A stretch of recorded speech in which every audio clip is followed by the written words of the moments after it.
अब अदारों ने अगर छोड़ा होगा तो जाहिर है सीसीपी लाहौर बिलाल सदीक के मैना का वो नाम चल रहा है जी कि उन्होंने जो है ना उसको घर भेज दिया। जी तो जाहिर है अदारे वो कौन सा कोई क्रिमिनल है या सिर्फ बैंक डकैतियां की, जी लेकिन वाइल्ड लाइफ वाले जो है ना वो उन्होंने पहले शेर पकड़ा है। जी अभी टिकटॉक के ऊपर एक वीडियो चल रही है जिसमें रजब भट्ट कह रहा है कि ये इंस्पेक्टर है जिन्होंने मुझे पकड़ा था, जी यानी बड़े वो मगरूर आना अंदाज से कह रहा है कि मेरा इन्होंने क्या उखाड़ लिया। अच्छा कोहराम बर्पा कर देना कि जी रजब भट्ट को पुलिस ने पकड़ लिया, रजब भट्ट को पुलिस ने छोड़ दिया।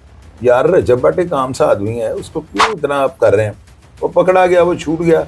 मेरी नजर में इस टॉपिक के ऊपर इतनी बात करनी नहीं बनती, तो हम इसके जिम्मेदार तो नहीं है। बिल्कुल ऐसी है इसके जिम्मेदार सीसीपी लाहौर है जी जिन्होंने किसी के भी कहने पे उसको घर जाने दिया, तो जेल जाना चाहिए था। जाना चाहिए था। अंदर जाके वो बाबा शमशाद, बाबा सावत, बाबा लौरी, बाबा शौकत शाह, बाबा दुखी शाह, बाबा बूटा किची, अंदर बाबे चलते हैं। अच्छा इनको बाबों के पास जाना चाहिए था। जेल में ये जाता है, इसको अपनी औकात का पता लगता है, डॉलर फेंकते हैं। अस्सलामुअलैकुम नाज़रीन लाहौरी चर्चा टीवी से अदनान खान। नाज़रीन वंस अगेन आज हमारे साथ एक दफा फिर senior crime analyst Shahid Chaudhary साहब मौजूद हैं। और नाज़रीन आज हम बात करेंगे सीनियर व्लॉगर रजब भट्ट के ऊपर। नाज़रीन रजब भट्ट पे आज एफआईआर हुई। एफआईआर किस चीज की हुई, क्यों हुई, वजूहात क्या बनी एफआईआर की। चंद रोज पहले रजब भट्ट की बड़ी जोशो खरोश से बड़े अच्छे तरीके से शादी हुई और शादी के फौरन बाद ही रजब भट्ट पे एफआईआर होगी और रजब भट्ट हवालात के पीछे चले गए। इस पे हम बात करते हैं शाहिद चौधरी साहब के साथ। अस्सलाम वालेकुम सर। वालेकुम अस्सलाम। सर कैसे हैं आप? अल्लाह का शुक्र। सर ये कैसे एफआईआर हो गई है रजब भट्ट के ऊपर? आपकी जरा क्राइम पे बड़ी अच्छी गिरफ्त है, बड़ी नजर होती है आपकी, तो बताएं जरा ये सारी चीजों जो हुई है रजब भट्ट के साथ। पता है क्या, सोशल मीडिया का जरिए इन बातों का पता लगता है। मेरे पास इतना टाइम नहीं है कि मैं ऐसे केसेस के लिए अपना टाइम या एनर्जी वेस्ट करूं। जी रजब भट्ट एक टिकटॉकर है जी और उससे जो है पुलिस वालों ने एफआईआर भी उन्होंने काटी है। उसमें उन्होंने कहा कि हमने राइफल बरामद की। अब वो कौन से बोर के मैंने ये भी नहीं पढ़ा, लेकिन राइफल है वो लिख रहे हैं। ठीक कोई है। AK-47 क्लाशनकोफ कह रहा है। अगर वो क्लाशन है तो डेफिनेटली टाइम लगेगा। लेकिन यहाँ पे जो है ना, अभी थोड़ी देर पहले मैं देख रहा था कुछ वीडियोस चल रही हैं जिसमें एक दो व्लॉगर्स ने कहा है कि उसको पुलिस ने रिलीज कर दिया। जी मुझे नहीं समझ आ रही कैसे रिलीज कर सर, दिया। यही तो बात चल रही है। अब अदारों ने अगर छोड़ा होगा तो जाहिर है सीसीपी लाहौर बिलाल सदीक के मैना का वो नाम चल रहा है जी कि उन्होंने जो है ना उसको घर भेज दिया। जी तो जाहिर है अदारे वो कौन सा कोई क्रिमिनल है या सिर्फ बैंक डकैतियां की जी कि उसको छोड़ना जो है तफ्तीश में कोई रुकावट पैदा कर सकता था। जी तो शख्सी जमानत पे एक सीसीपी लाहौर बहुत बड़ा होता है, जी वो बिल्कुल घर भी भेज सकते हैं। लेकिन वाइल्ड लाइफ वाले जो है ना वो उन्होंने पहले शेर पकड़ा है। जी अभी टिकटॉक के ऊपर एक वीडियो चल रही है जिसमें रजब भट्ट कह रहा है कि ये इंस्पेक्टर है जिन्होंने मुझे पकड़ा था, जी यानी बड़े वो मगरूर आना अंदाज से कह रहा है कि मेरा इन्होंने क्या उखाड़ लिया। अच्छा हालांकि शेर जिसे गिफ्ट दिया ना उसके पास वो लाइसेंस था, लेकिन जिसको वो गिफ्ट दे रहा है क्या उसको पहले लाइसेंस बनाने का मजाज नहीं था? बिल्कुल उसके बाद पहले लाइसेंस ही होना चाहिए था। अब ये क्या तरीका हुआ कि जी जो है ना शेर ले लिया, लाइसेंस बनाने में कुछ टाइम। वो भी अदारों की जाहिर है वाइल्ड लाइफ वाले मुतहर्रिक है जी, उन्होंने बेहतर समझा होगा, उन्होंने जाने दिया होगा। तो अब इसमें ये कोई इस तरह का इशू तो है नहीं। मुझे ये समझ नहीं आती, इतने बड़े बड़े इंसिडेंट हो रहे हैं, हम जो है ना टिकटॉकर उस पर काम नहीं कर रहे। और ये रजब भट्ट की मुर्गी जो है गुम गई या उसका कुत्ता जो है भाग गया। नहीं सर, फेमस पर्सनालिटी रजब भट्ट आप यार फेमस देखिए, मेरी बात सुने, यूट्यूब पर बड़ा फेमस एक और अलग चीज है और एक अच्छी शोहरत के साथ और ठीक है लोग उसको पसंद करते हैं, मैं इसको कोई दो राय नहीं है। हर लोग उसको सब्सक्राइब करते हैं और उसके फॉलोअर इतने ज्यादा हैं तो उसमें कुछ ना कुछ बात जरूर होगी। लेकिन वो ये नहीं चीज कि इस कैरेक्टर को आप हीरो बना के पेश कर रहे हैं, हीरो वाला काम नहीं है, ये बात याद रखिएगा सर। लेकिन उसमें जो आपने बात की आगे कि उसको लाइसेंस देना चाहिए था, उसमें रजब भट्ट ने जब उन्होंने गिफ्ट किया रजब भट्ट को शेर का बच्चा, तो उसने बोला वीडियो में वाज़ेह अब पता चल रहा है कि यार इसकी वजह से मेरे घर में कोई छापा तो नहीं पड़ जाएगा, इसका लाइसेंस वगैरह का क्या है, उसने उस चीज में बोला है। लेकिन इसमें आपको क्या लगता है कि आया कि जिन्होंने गिफ्ट किया है रजब भट्ट को ये शेर, उनकी तरफ से कोई गलती है कि रजब भट्ट की इसमें कोई गलती है? यार देखो, मेरी इसके ऊपर कोई प्रैक्टिस नहीं है, ऐसी एक्सरसाइज मेरे ऊपर नहीं है कि मैं आपको बता सकूं कि इसकी जो कंडीशन है मौजूदा प्रेजेंट कंडीशन क्या होगी। लेकिन ये लॉ के मुताबिक होता है, ऐसे बंदे को थोड़ा बहुत रिलीफ, को शेर को रख के उसको बम तो फाड़ नहीं दिया। जी ऐसे है। वो कौन सा कोई बड़ा बब्बर शेर था, कोई जात उसने रखी थी, छोटा सा तो बच्चा बेबी था, वो ऐसे ही है, शेर का बेबी था, ऐसे ही है बिल्कुल। तो उसके लिए इतना कोहराम बर्पा कर देना कि जी रजब भट्ट को पुलिस ने पकड़ लिया, रजब भट्ट को पुलिस ने छोड़ दिया। यार रजब भट्ट एक आम सा आदमी है, उसको क्यों इतना आप कर रहे हैं? वो पकड़ा गया, वो छूट गया। मेरी नजर में इस टॉपिक के ऊपर इतनी बात करनी नहीं बनती। अदारे बेहतर समझते हैं। अब अदारों ने अगर उसको रिलीफ दे दिया है, एक पैकेज उसको दे दिया, ख्वाब शोहरत की बिना पे दे दिया, सिफारिश की बिना पे दे दिया, आउट ऑफ द वे जाके दे दिया, तो हम इसके जिम्मेदार तो नहीं है। बिल्कुल ऐसी है। इसके जिम्मेदार सीसीपी लाहौर है जिन्होंने किसी के भी कहने पे उसको घर जाने दिया। तो यहाँ पे थोड़ा सा एक सवालिया निशान आता है कि यहाँ पे जो है ना ताकतवर के लिए कानून और आ जाता जी। है और गरीब आदमी के लिए और आ जाता है। इस चीज पे जो है ना मैं जरूर सवालिया निशान लगाऊंगा जी। और मेरा इतना ही कह देना जो है ना, मेरा ख्याल है अदारों को समझ आ जाएगी मैं क्या कहना चाह रहा हूँ।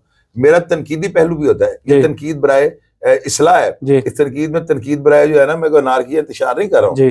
तो सीसीबी लाहौर ने अगर किया है तो बेहतर किया है, लेकिन क्यों किया है उनको चाहिए इसे छोटा सा जो है ना एक बयान भी दे दें कि क्यों उसको ये पैकेज दिया। आवाम की नजर में पुलिस का मोराल जो है बिल्कुल ना, बिल्कुल इससे थोड़ा सा ना सवालिया निशान लगेगा उसके आगे, थोड़ा सा कि ज्यादा थोड़ा सा लगेगा। लोगों ने तो बड़ी इस बात को उछाला हुआ है। नहीं उछालना इसलिए नहीं बनता कोई बैंक डकैत नहीं है, उसे जी। पुलिस कांस्टेबल ने मार दिया हुआ, जी। कोई ऐसा उसने आतंक नहीं फैलाया हुआ, राइफल रखी है उसने, वो ठीक है, वो जुर्म है, लेकिन जुर्म की कंडीशन देखनी पड़ती है ना।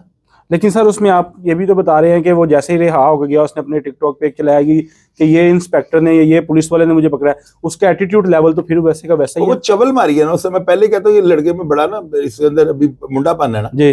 तो एक 10-20 हजार की तनख्वाह से उठ के बंदे को लाखों करोड़ों रुपए आने शुरू हो जाए, सेहत तो उसकी खराब हो जाती है ना। इसको ऐसा नहीं करना चाहिए। वो वीडियो बनाई है, साथ वाइल्ड लाइफ का इंस्पेक्टर खड़ा है और कह रहा है ये वाइल्ड लाइफ के इंस्पेक्टर है जिन्होंने मुझे पकड़ा था, यानी इसका मतलब पकड़ा था अब मैं छूट गया हूँ।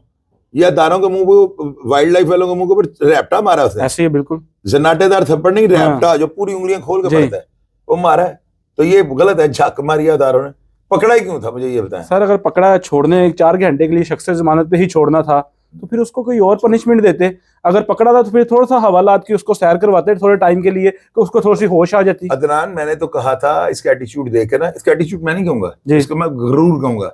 इसके अंदर ना इसके देखें, हम किसी को देखते हैं ना सोशल मीडिया के ऊपर, तो कम से कम उसकी बातों के साथ ना हाथ में फोन पकड़ के ना, क्योंकि ये वो टीवी नहीं है ना जो हमसे 20 फुट के फासले में पड़ा हुआ है, ये मोबाइल है। इसको हम पास करके जब देखते हैं ना तो आपका ये जो फ्रेम है ना, इस पे हर चीज जो है ना यहाँ हो जाती है। ये लड़का ना थोड़ा सा इसके अंदर टीटू पाटियां हैं, इसको जेल जाना चाहिए था। ये अंदर जाके वो बाबा शमशाद, बाबा सावत, बाबा लौरी, बाबा शौकत शाह, बाबा दुखी शाह, बाबा बूटा किची, अंदर बाबे चलते हैं। अच्छा, इनको बाबों के पास जाना चाहिए था। जेल में ये जाता है, इसको अपनी औकात का पता लगता है, डॉलर फेंक रहा है। पागल दे पुत्रा, तू जाके यतीमखाने दे दे। मैंने एक दफा 5 लाख की कॉपी फेंकी थी अपने बेटे के ऊपर, एक पहले बोल पे झलक दिखला जा गाना, वो बशर खान बाबा होटल का मालिक है वो। 5 लाख का नोट अभी 2 दिन पहले चला था, लोग समझ रहे 20 रुपए का नोट मैंने फेंक किया कॉपी। तो 5 लाख सुबह जब मैं उठा ना तो मैंने देखा यार रात को मैंने क्या चवल मारी है। वो उन पार्टी में रात को बंदा आधा मदहोश होता है, अंडरस्टैंड कर रहे हैं? सुबह जब मुझे होश आई मैंने कहा मैंने क्या चवल मारी है, मुझे ये 5 लाख रुपए किसी को दे देना चाहिए था। तो ये चवले बंदा मारता है। लेकिन यहाँ पे सारे गेस्ट चवल आए हुए थे, डॉलर फेंक रहे हैं। ये जो है ना असल में गुरूर, अब अपनी ताकत का जो है ना मुजाहरा कर रहे हैं। हालांकि वो भी जिन्होंने लूटे होंगे उनके घरों का चलो चूल्हा जलेगा, लेकिन अगर ये पैसे किसी रफाई तंजीम को, किसी मेंटल हॉस्पिटल में, किसी यतीमखाने में, किसी स्कूल कॉलेज को अगर आप दे देते तो ये ज्यादा बेहतर था। बिल्कुल, या 8-10 बच्चियों के साथ शादी करवा देते। सर तो क्या 8-10 नहीं, काफी ज्यादा बच्चियों की शादी हो जाती। मैं वही बता रहा हूँ ना, गलत था ना। ये एक कैरेक्टर है जफर सुपारी, आप उसे देखते हैं? जी बिल्कुल। मैंने इस बंदे की बायोग्राफी की, मुझे लोगों ने कहा कि आपने चॉइस ऑफ जफर, ये पेड प्रोग्राम है। मैंने कहा यार जो मर्जी कह ले, मुझे तो जो समझ आए मैंने कर दी। ट्रेंड सेटलर जो है ना सोशल मीडिया पे इन चीजों का, वो जफर सुपारी है। उस बंदे ने अपने घर का, अपनी तेल मेहंदी का फंक्शन 35 दिन चलाया है। अच्छा। मैंने इसको ऊपर बात नहीं की। क्यों नहीं की? मैंने इसको वीलॉग भी नहीं किया। यार वो बंदा टिकटॉकर नहीं था, उसने टिकटॉक की कमाई से ये चीजें नहीं की, उसने अपने घर से पैसा निकाल के अपने एंड से कर रहा था। 35 दिन उसने किया है। उस बंदे के ये अशर भी नहीं है उसके मुकाबले में। सही, वो सही बंदा है, पीछे से लैंडलॉर्ड था। ये बेचारे ये जो है ना वो भुखे दी धीर रजी ते खे उड़ान लगी, ये वो काम कर रहे हैं कि अब पैसे। यहाँ पे क्या महंगाई का हाल है, लोगों के बिजली के बिल है, वहां पे गरीबों को लाइन में खड़ा करता, 400 गरीब खड़ा, उनको कहता आपके महीने के बिजली के बिल जो है ना, सही, बड़ी बहुत बड़ी। मैं अगर इसकी जगह होता ना तो मैं ऐसे करता। यार अल्लाह ताला ने तुहानू फेम देता है, वो आप मेहनत करके आए हो। अख्तर लावा मेहनत से आया, चाहत फतेह अली हम मेहनत, ये अपनी झक मारने से ऊपर आ गए हैं। सही बात है, हम लोग मेहनत कर रहे हैं और मुझे तो ऊपर जाने का कोई शौक भी नहीं है। मैं तो कहता बस मेरा पैगाम ज्यादा से ज्यादा लोगों तक पहुंचे, ठीक है ना? आप मेरे पास आए हो, अब कैसे आ गए हो? मैं कई एंकरों को ये पूछता हूँ, आप नीचे आकर फोन कर दो, चोई साहब मैं आ गया हूँ एक इंटरव्यू। सर जी, तो नाज़रीन जैसा कि आपने देखा भी और सुना भी कि शाहिद चोई साहब का जो मौक़िफ़ था, उनकी जो राय थी, हम आपके सामने लेके आए और उन्होंने जो न्यू जनरेशन को मैसेज दिया वो भी आपके सामने लेके आए।